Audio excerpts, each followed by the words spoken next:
Here we go then. It is the end of season episode, I guess, as it were, for the season. We are going to be having some really important games. We have got the semi-final, like we mentioned in the previous episode. We've got the knockout games in the Europa League to come as well. And after all of that, after we finish the season, we find out if we win our first trophy in the series. We find out if we can win a first European trophy in the series.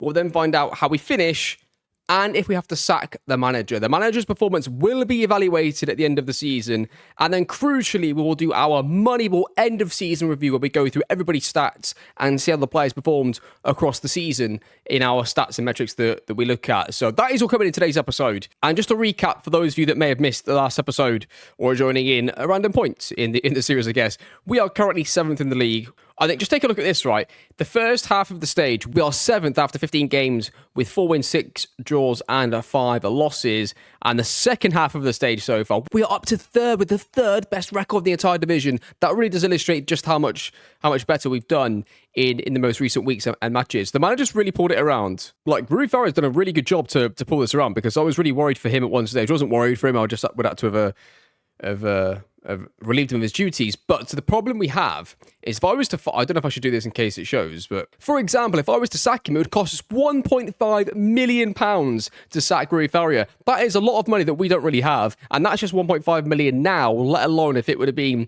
a few weeks ago, or a few months ago in the season. So it really isn't a managerial change that we really wanted to do. I mean, I'm never gonna keep manager because it's financially safe to do so, but it's just something else to, I guess, recognise that would have been an additional problem for us if we had moved on from the manager. So I'm glad that he's pulled it around at least enough to give us an end to the season. Okay, let's start off then with the Cup semi-final against Genk.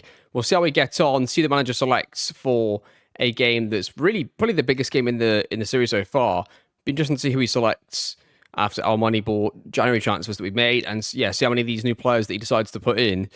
We've got a lot of players out for this game, apparently, so that's not good for us. Okay, so 4-3-3 for us. Goalkeeper in goal, that is the back four. Sadiki Rasmussen and Campos midfield. Duarte on the right, Cosback on the left, and more up front. Okay, that's the team he's gone with.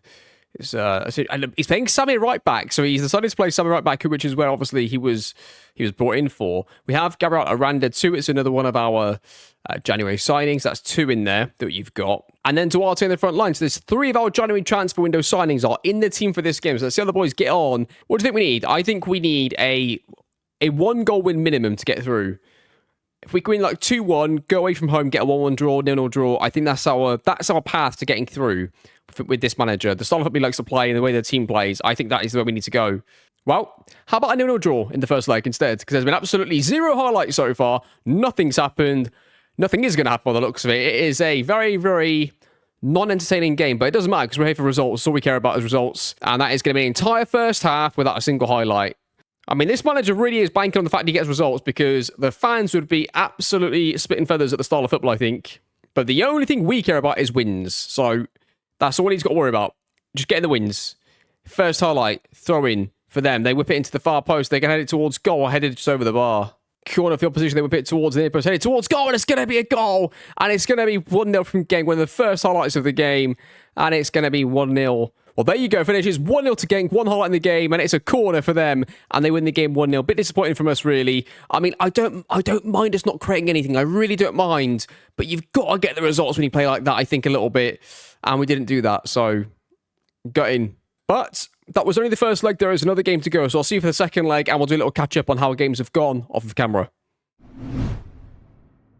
Okay, so I managed to win the first game off of camera, 2-0 against Antwerp, then a 4-1 defeat followed by a 1-1 draw. So just when you think that maybe we could get ourselves into that top 5, top 6, we sort of undo our good work a little bit. But the important thing is, as of right this second, we are into the championship group. That's the most important thing. That's all we care about, is being in that championship group. So we're in it right now, but there's a long way to go.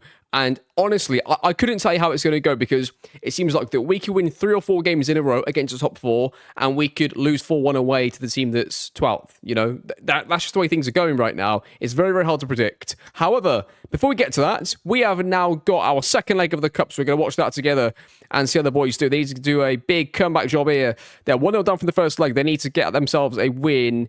Is there away goals in this? There are no away goals. It's straight up extra time penalties if the score is level. So let's go into the game, see who plays, and hopefully the boys can get themselves through to the first final in the series and give ourselves an opportunity to win the first trophy. But again, so it's still 4-3-3 for us. He's got Farrelly on the right hand side, Puertas and Rasmussen in the middle, Siddiq in the as a pivot player, with Mateus, Pereira, Layson, Aranda, and Sammy across the back. Carl's back, and Amora also make up the front three. Interesting team selection. I would have thought he would go with somebody, one of the new signings, but he's not. Like maybe almost the same team as the previous game. I would have expected in this one, but he's not. He's gone with this. So let's see how the boys get on. Come on, Union. Here we go. Come on, boys. We need the first trophy. It's just a great foundation to lay, isn't it? To get, first full season with the Moneyball stuff, get yourself a trophy. Even if we're nowhere near the title, that's fine. But getting yourself a trophy would be really, really important as they headed towards goal. It's headed across goal and it's unbelievably close, but they just, it's offside, so it's all good. Because an instant highlight straight after that, though, they're going to get it back. I'm not quite sure what the left winger's doing for us. He's not really defending. He's just letting the fullback go.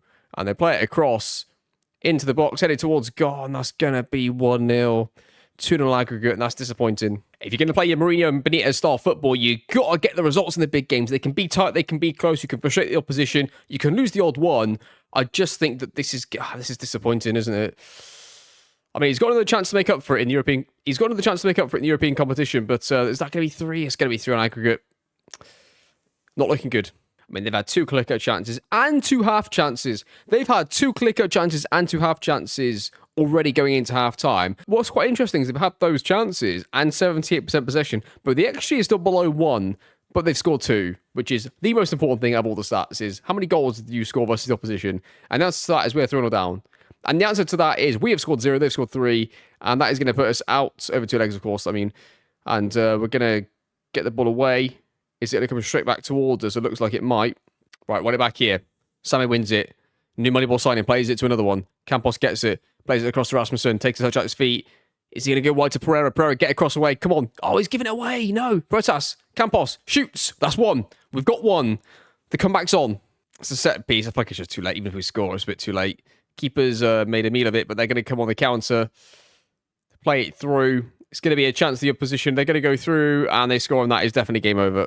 So it finishes 3-1, 4-1 on aggregate. We get knocked out. I never really felt like we were in the tie. From the moment they scored in the first leg, it felt like that they were always going to just see out the game.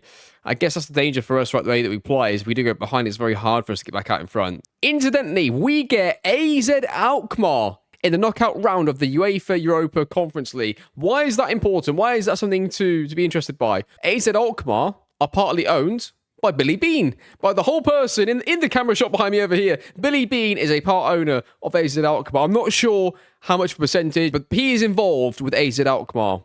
That is brilliant for the knockout stages for us. And if we're going to get beat by anybody, it would be to our family club Brighton, or to, I guess, AZ Alkmaar as well. Okay, here we go then. It's going to be our UEFA Europa Conference League knockout game against AZ Alkmaar. Let's see how we get on in this one. Those are the remaining teams there in front of you too. We could get Brighton at some stage, which would be interesting to see if we can get them.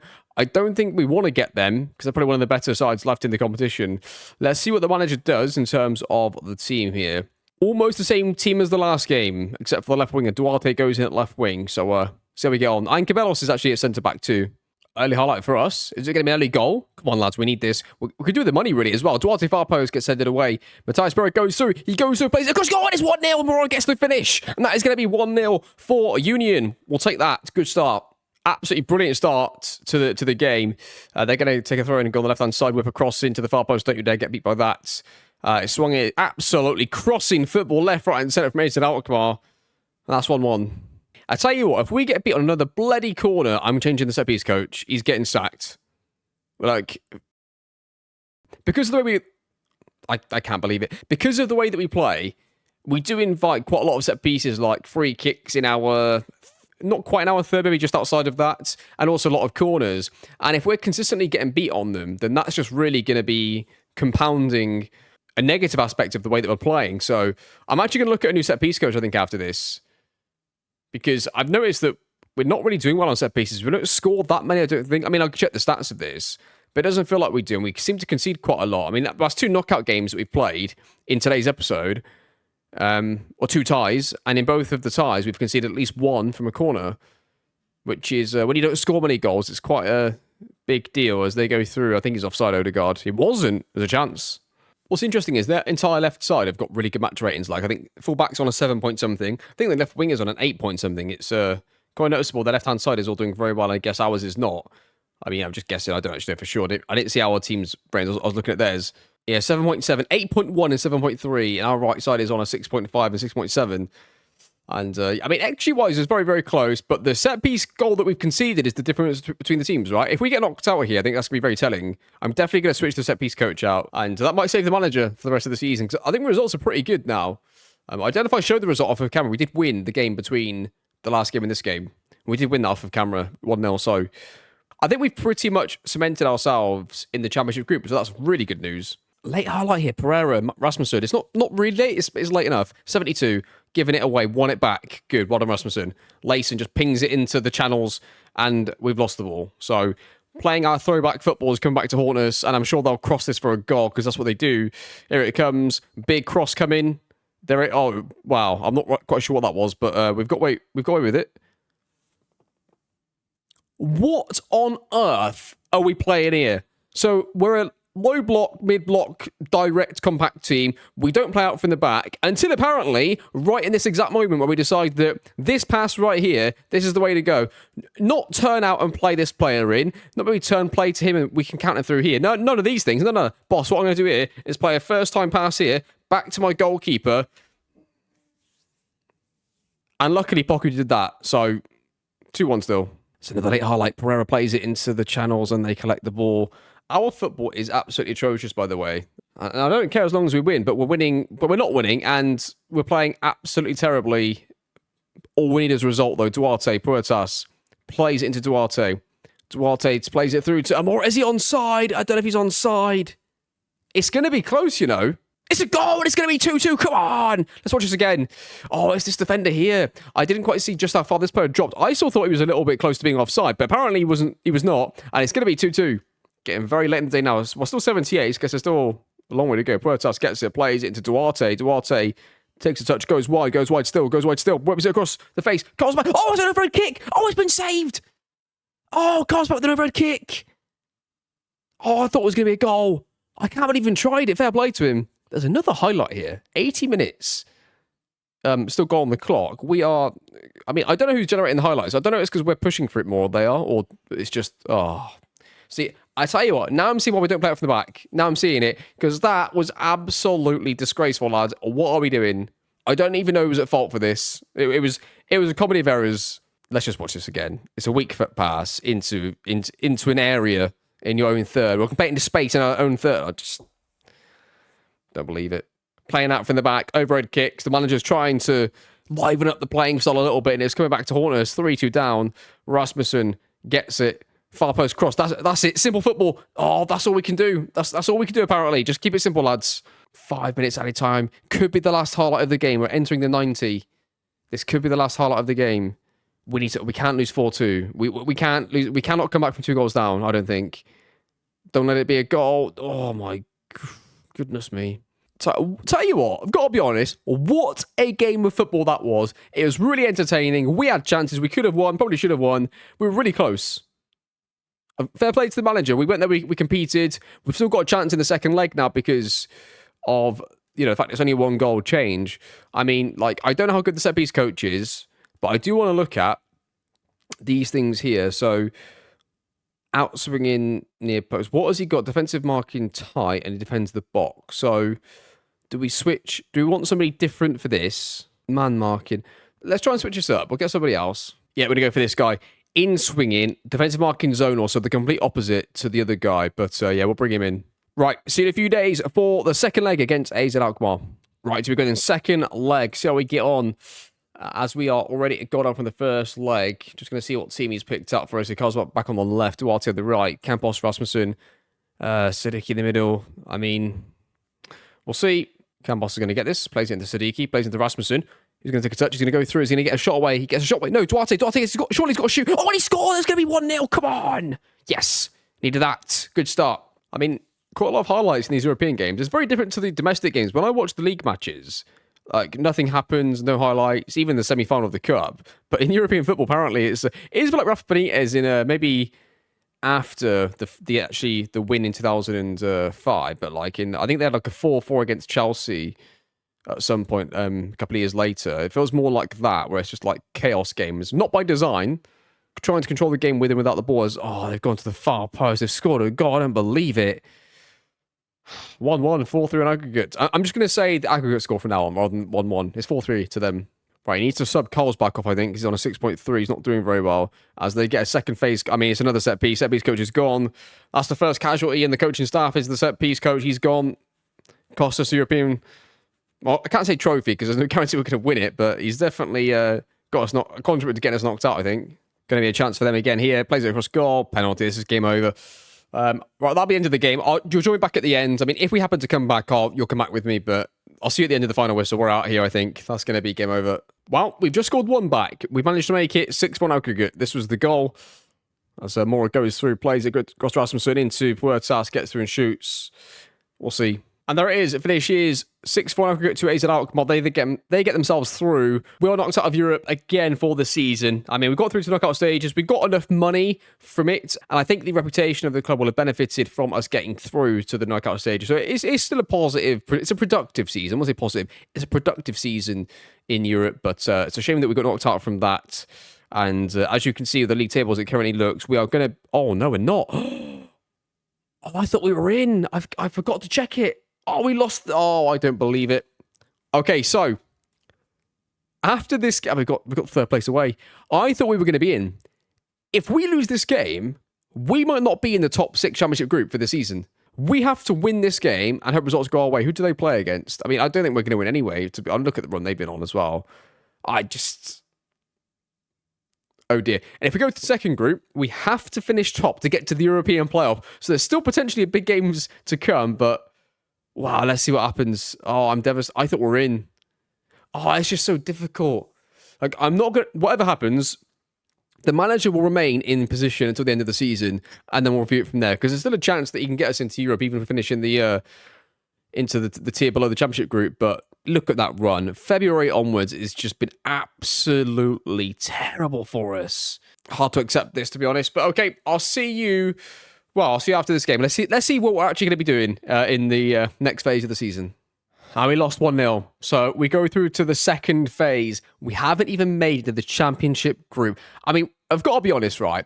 We did do really, really well to get back that close, considering how we started. But look at the first half and second half again. Like we did do significantly better, but... Oh, I don't know. In fact, did we do significantly better? First half of the stage, how many points did we get? 18 points. Second half of the stage, we got 26. So yeah, that's a big, big improvement in the second half of the season from us there. But it doesn't matter because we go through the second phase. So don't forget, as long as we finish top, right, let's just double check it's the same now. As long as we finish top, we go through to the European Places playoff. So all we have to do is finish top and we get to then then we get to play against 5th or 4th place from the championship group for a potential place to still be in European football next season. It wouldn't be the best season still overall, but if the manager got us there, he's at least hit the minimum objective, I would say. But let's not think about the manager too much. He's got to the end of the season, right? We're out the cups. It's only these games remaining. I probably won't watch too many of these. We'll maybe watch the final 3, depending on the results. But what we'll do, we'll holiday through the first 3 matches. We'll come back after the Standard Liège game. I'll also, for the youth intake and the other stuff, I'll make sure that's in the video too. But we'll come back after and review the game every 3 matches. We'll do those 3 matches, then we'll do those 3 matches. And then maybe we'll do a game at a time for the month of May and just see where we end up, if it's important. Of course, if it gets relatively easy, then we can just skip through. But let's see what happens. Gutted, man. Absolutely gutted. See you in a second. Okay, so this is our youth intake for 2025. We have got defensive midfield player, goalkeeper. We've got some players in here that look like they might be half decent. I'm actually going to promote this youngster that we've got. What's his name? Ayrton, isn't it? Ayrton Ernst. I mean, he looks the business according to this. I mean, look, that is some serious stuff. He's got to go in, hasn't he? I've been waiting the whole year to put him in. I feel like that we could probably put him in. Should we put him in now? Let's put him in now. And I'll tell you why I'm doing it right now. We'll give the manager the option to select him. Is because the manager has so far bloody lost one of the games early on in the second phase. I said I wouldn't sack him, but Starting to regret that now. But I'll sign some of these. I'll recommended players, I guess, and yeah. But that's youth intake anyway. Okay, so this is your official 3-game review, which I said I would do with you. So that's going to be 2 wins and a loss from the 3 games. Puts us back 4 points clear at the top, which is good for us. Okay, we'll move on, and we'll play the next 3 matches. Things are looking pretty comfortable right now, though. But we do play Ghent again pretty soon. Well, the good news is we're still top of the second phase. The bad news is we've lost a couple of games, and it's getting really close. I tell you what, this manager better not cost us European football. I mean, he's got to get through now and get us top of the league from those final few matches and then win the European playoff too. It's not looking good, is it? We'll tell you what we'll do. We'll skip these 2 games now together. We'll come back potentially for the final 2. We might watch the last game. It completely depends what happens. But yeah, this really is not looking good at all. They're not using Ernst, the youngster, at all. Yeah, I've come, but this manager's done, I think. I can't hear me right now, but I'm sorry, but this manager's gone. Rui Ferrier's gone end of the season. I can't be dealing with this. This is not acceptable. We should have had a improvement this season. We've gone backwards massively. We have lost back-to-back matches, leaving us 4 points behind Ghent with 2 games to go. We're going to be out of Europe. We're going to be out of Europe. This manager has cost us European football. I mean, look at the state of this defeat. I mean, just look at it after January. I mean, look at that. Unforgivable, this, isn't it? Unforgivable. But it got in, really. But we'll come back after the Antwerp game and see if it's going to be confirmed. Okay, so we managed to win 4-1, and it has put us only 2 points behind with a game to go. So you're telling me there's a chance?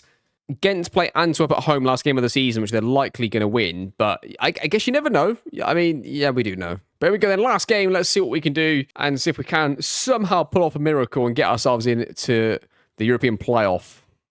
Finished off with a 3-1 defeat at home. Oh, there it is, end of the season. I mean, really, really hard to accept that is. So we'll take a look at some team stats from across the season. I mean, first of all, the league finished like this in the second phase. For us, we finished second in the phase with 34 points. Average possession, we were 12th in the entire division, which is similar to last season. Attacking, let's have a look at non-penalty expected goals. We were 11th, which is really not good at all, is it? I really don't think we can keep doing that and expect to finish in European places. So that's got to improve. Goals from corners, 14 from Charleroi here. They did pretty well. Anderlecht did pretty well too. We only scored 6. And I did change the set piece coach, by the way, but it was like only a few weeks ago. It was quite late that he ended up eventually joining. So didn't really have an impact. So we'll see how that looks next season. We've already got a new set piece coach for now going into next season. Chances created, we were tied 11th. Again, not really anywhere near where we need to be. Conversion ratio, we were 14th. I mean, that's going to be interesting to look out for in the player stats when we look at, because I'm going to assume it's not the striker again. It's going to be other positions. Final third passes per game, we were 11th for that as well. And then looking at this, so XG against, we were middle of the road really for that. Conceded from corners, yeah, one of the worst in division. We conceded 8 goals from corners.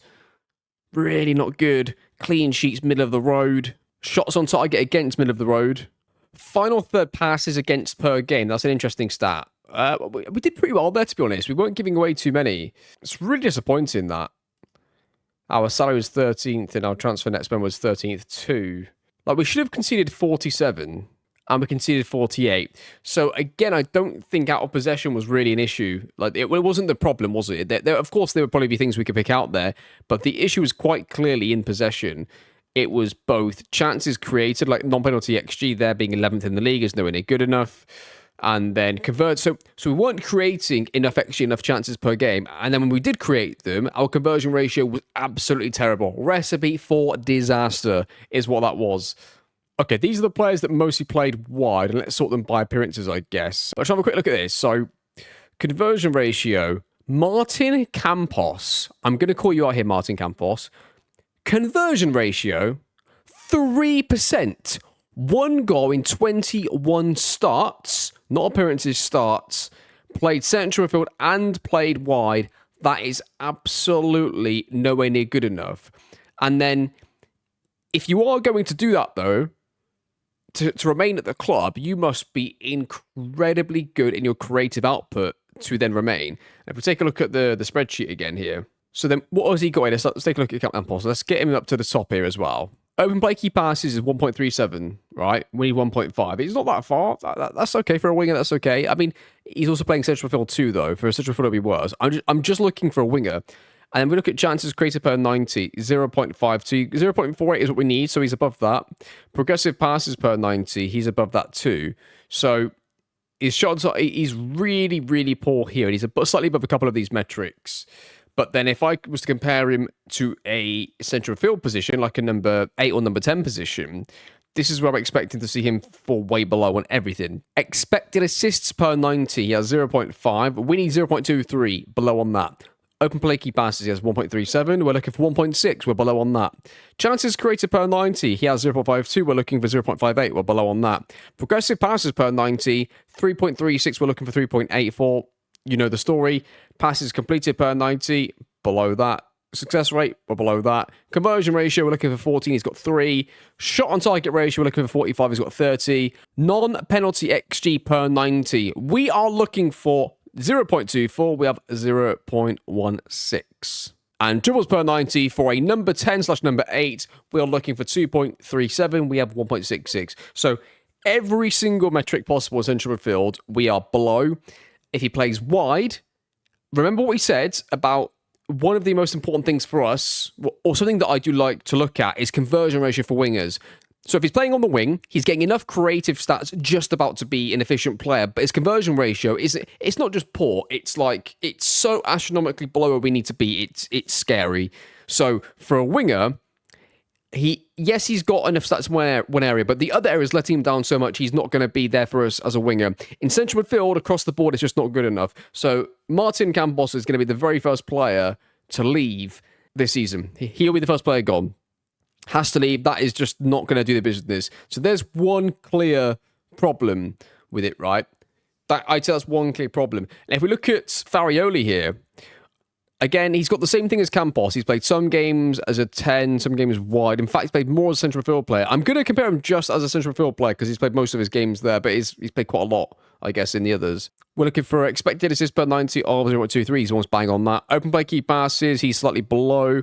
Chances created per 90. He's actually above in chances created per 90. Progressive passes, he's above that too. So he's providing us some metrics above. So Farioli, I've got no interest in selling right now. He's hitting some of the metrics already there, so he's not a problem. And his conversion ratio isn't really high, but it's significantly above that. So Chapela and Duarte here have both only played as wide players for the entire season. So we're going to compare them to the winger stats here.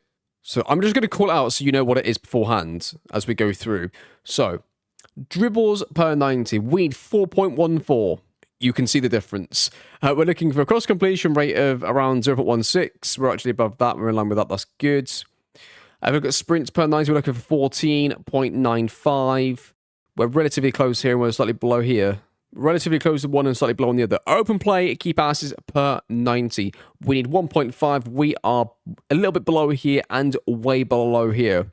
Chances created per 90. Well, we need 0.48 and we've got 2 players that are above that. So of all those metrics so far, chances created per 90 is something that they've got. Progressive passes per 90, they're both below the 3.14 mark.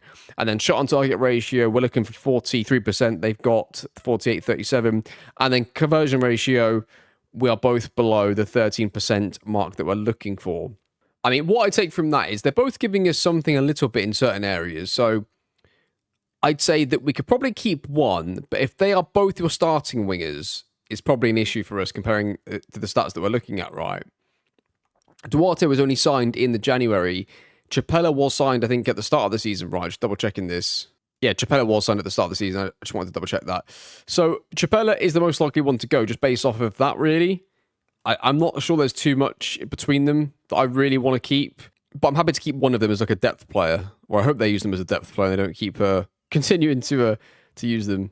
But I mean, quick shout out to Carlsbach here. 17 goals on the wing is absolutely brilliant. I just want to see what his minutes per goal was. I'm not going to count that as a small sample size, and so is that. So starting with Amora. So Carlsbach had the second best minutes per goal in the entire team, with a certain sample size of like at least, I don't know, 3 starts. A conversion ratio of 18%, which is well above the 13%. He's the only winger really hitting the metrics that we need.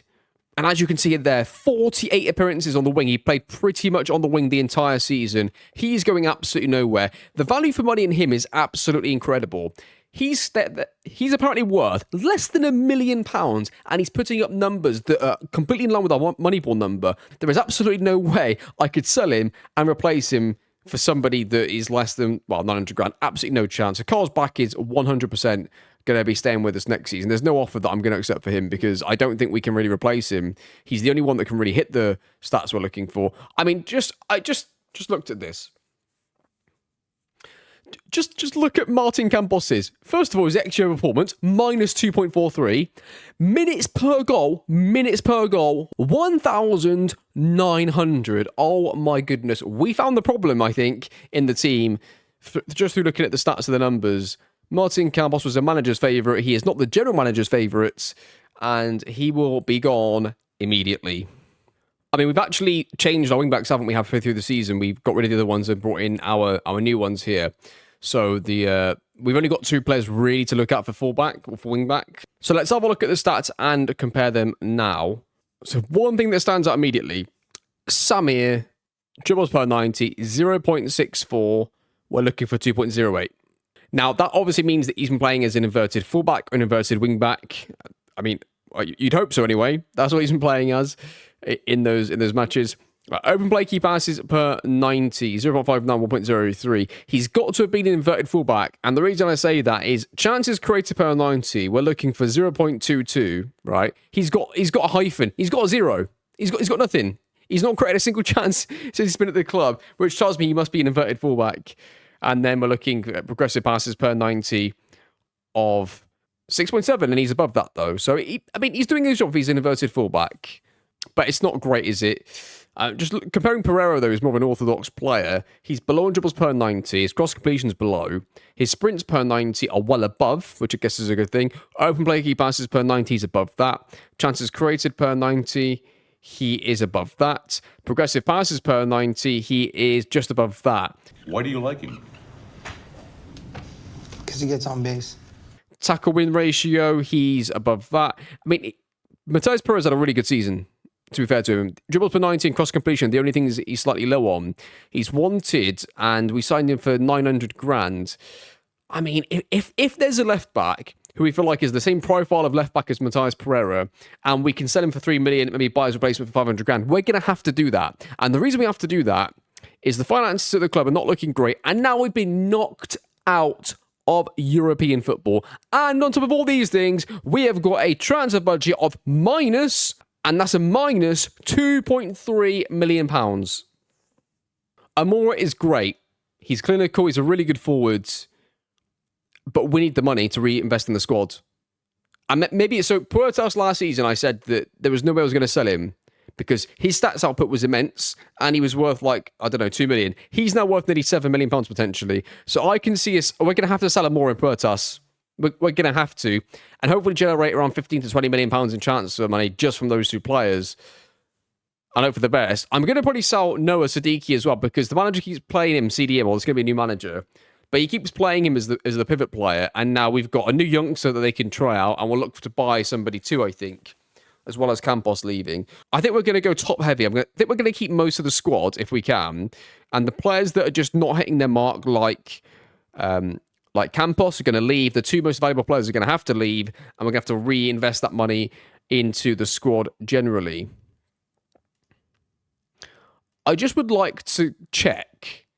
Is this going to work still fine on the recording? I think it will. Let's just check the championship group. Let's see who won. So, Anderlecht won the league. I mean, I know they're playing a different formation. Let's just pick out their best central midfield player. Okay, so the 3 players that I have selected, let's have a look at their stats compared to what we're looking for. So, okay, so expected assists per 90. We need 0.23, right, for that. And they've got 2 of their 3 midfielders that are above it. Open play key passes per 90, 1.6 is required. They're slightly below on that. Chances created per 90, 0.58 is what is required. They've only got 1 player above that, but the other 2 are pretty close, you know. Progressive passes per 90, 3.8, and they've got 2 players way above it. Right, okay. So this is where you look for he gets on base moment. I know they're playing 3-5-2.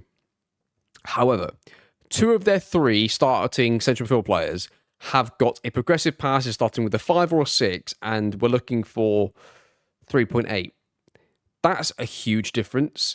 And I take a look at their conversion ratios. I guess they've got one of them on a pretty low conversion ratio, but that's quite impressive.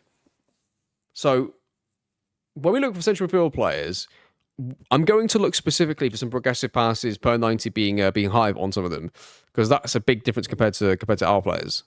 One thing that I've noticed now a couple of years in a row is the manager doesn't really rotate the striker at all. Like, Amora, if he's fit, he just plays. Like, he played 48, he made 48 starts this season. I mean, I would always personally like to have two strikers I like to have a really strong backup to my other striker, and I would always give him game time here and there to make sure that he's, one, developing, two, happy, and three, consistently getting that game time in case he's needed. But if the AR managers are gonna do this, yeah, it's tough, isn't it? Like, I don't think many of our depth players are going to be happy for too long at the club.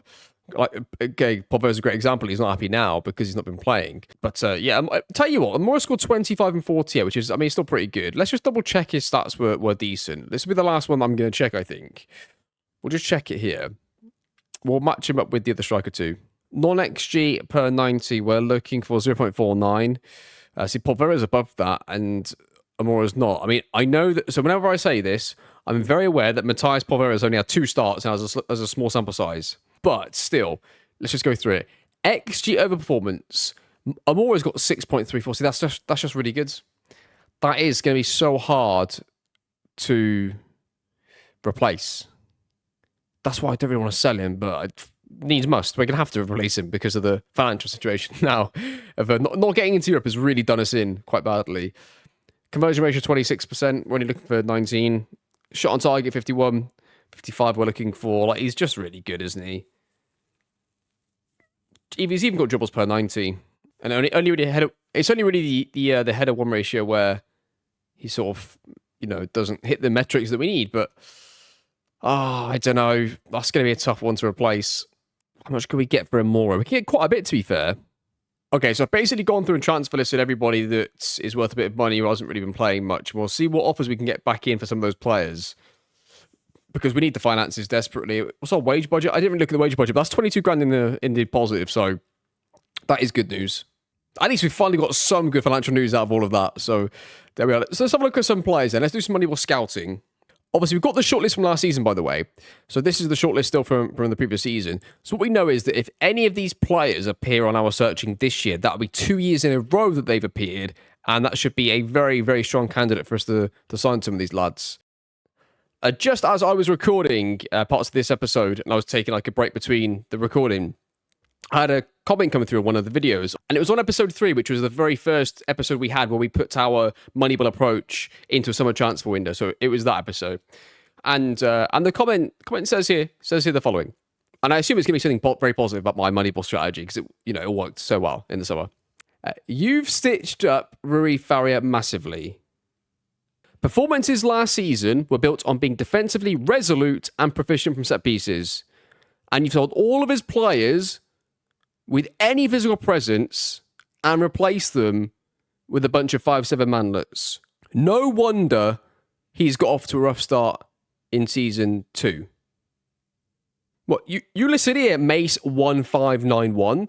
I'll have you know that was an excellent transfer window. And the only thing that let the whole process down was the manager did not play the players in the positions they were supposed to play.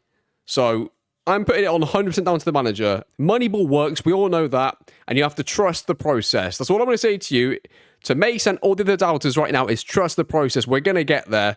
Do you believe in this thing or not? I do. It's a problem you think we need to explain ourselves. Don't. To anyone. We do need to make a decision on the manager, don't we? We do need to make a decision on him because he had a very decent first season. Last season, I was not happy at all with his performance as manager. Even after the January transfer window, when we got new players and we got a better team, he was still selecting players, I think, in the wrong positions, and I wasn't quite happy with what he was doing. And I feel like that he cost us, to be honest. I feel like his approach to games is what ended up costing us in the end. It didn't quite match up with the approach of the whole Moneyball system overall, I don't think. So I think the time has come to make a decision, and the decision is Rui Faria is going to be let go. Rui Faria, you're going to be let go, I'm afraid. Mutual terminations, get rid of him here. Yeah, gone. Right, manager has gone. Big moment in the series. First managerial change we've had to make. I started off thinking this was going to be a nice a bit of fan mail right here, and it turns out it's not. It's a bit of abuse, really. Now I know how Billy Beane felt in the early days when it was all sort of falling apart, then it all came through in the end. See, we're just in that moment right now, aren't we? We're in the moment of the film where people are starting to doubt the Moneyball process. That's where we are right now. So I'll have you know, this transfer window, we're going to turn it all around. And do you know what? Do you know what we're going to do? We're going to get a manager that believes in the process. That's what we're going to do. And that is going to blend well with the process, more importantly. That's what we're going to do here. Now I'm going to see this thing through, for better or worse. And who is it, you ask, that we hire to become the next head coach? Alvaro Arbeloa, welcome to Moneyball. Alvaro Arbeloa is going to be, I think, a very, very good hire. It was a really tight choice between him and a few different managers. The reason why I like him is, if you think back to earlier in the series when I spoke about the kind of profile of manager we were looking for. We were looking for somebody that maybe was early in their coaching career so that they'd be more willing and open to adapt to the Moneyball ways. And Arbeloa is perfect, right? He's absolutely perfect. First of all, he played under two absolutely brilliant managers in both Rafa Benitez and Jose Mourinho, two trophy-winning managers. And then after his playing career, he spent his first few years in the youth team at Real Madrid, learning the trade, being the under-19s manager. And if you take a look at his achievements, his milestones in-game, and as we check his achievements in-game, he's actually won the UEFA Youth League as the manager of Real Madrid under-19. So he's had a good start to his coaching career as a youth coach. He then had one opportunity in the top tier of Spain, and it didn't go too well. So he's still relatively inexperienced as a manager or head coach of a top team. He's well qualified. I think he'd be open to adapting to the Moneyball philosophy. So I think he's an absolutely perfect option to bring in as our manager. Alvaro Arbeloa, welcome to Moneyball. Arbeloa joins us on £15,000 a week on a 2-year contract. I thought it'd be slightly less than the previous manager. Has slightly less experience as a backroom member of staff at the top level, making his coaching career mainly at youth level. So I thought that maybe we could go a bit lower than the previous manager. We'll keep it down to a 2-year contract too, just in case things don't go well. But if he does well in his first year, we'll definitely add on another year to his contract after that point. Unfortunately for our friends at Family Club Brighton, they lost the UEFA Europa Conference League final to Fiorentina in a 3-2 close win in the final. Unlucky lads. And the end of season review. So the new arrivals, let's go through them one by one. I'm going to sort it by appearances of how many games they played. So the goalkeeper's an A+. They like the purchase of the goalkeeper, which is good. Cabello's centre-back, they quite like as well. A+ there as well. It's a pretty good start, isn't it, from us, the transfers. Carlsbach's a C. Not sure about that. Not sure I agree with that either, to be quite honest with you. Farioli is an A+, of course. I mean, £2 million, 41 appearances, 7 goals, 8 assists. Absolutely brilliant player. And probably would have been even better if he played central field, but there we are. Mateus Pereira, left-back, was absolutely outstanding. Martin Campos, they're giving their B-. He's going to be gone immediately. Samir, B- as well. Aranda, B. Chapella, B. Duarte, B. Leiva, A. I mean, they're not really giving us too many bad ones. That's another bad one there. They've given us Povera's a C2. And the end of the A- there. I mean, according to that we did a brilliant job as general manager, but this season's results in the league, we got a C+. I mean, we deserved worse than that. We were we did not hit the targets whatsoever in the league, and I'm really disappointed about our performance. The Europa League, we got a B for getting knocked out in the playoff round of that. A B- for getting to the round of 16 of the UEFA Europa Conference League, and in the Cup, we finished in the semi-final and got ourselves a C+ for that. So moments to remember here, we'll go straight to the finances. The sponsorship's gone down. That's disappointing. Broadcast revenue went down. We sort of expected that, I guess. Corporate hospitality is up. Competition prize money is down. Matchday commercial retail is up. Those are your most sold t-shirts too. Not too many surprises, I guess, there really. How we lined up, that's your first team. It looks pretty much bang on to what the manager selected most of the time, so that's all good. This is always interesting. Fans Player of the Season was Farioli. That is outstanding. I'm so pleased we managed to do that. Young Player of the Season was Fede Layson, who was already at the club. Signing of the Season was Daniel Carlsbach. So in the Player Awards, Carlsbach was Signing of the Season, and the board gave us a C, I think, wasn't it, for the transfer? So there we are. Some other ones down here too. Anything in here that's interesting? Ayrton Ernst, I did put him in the first team squad, and he did play him the manager for the last 3 games of the season, so it's possible that he is the best pivot player in the club currently. So he could be getting some minutes next season if we don't sign a pivot player, which I guess that allows us to be a bit more free. It's not that he's a Moneyball player. We don't know what he is yet. He would need to have like half a season of just playing matches to see if he is going to be the player that we'd like him to be. But he's also very young, but there we are. History in the making, yep. Manager timeline, not much going on there because we didn't win anything, and yeah, wasn't the best season really, was it? Let's be honest. It was a disappointing season, and there we are.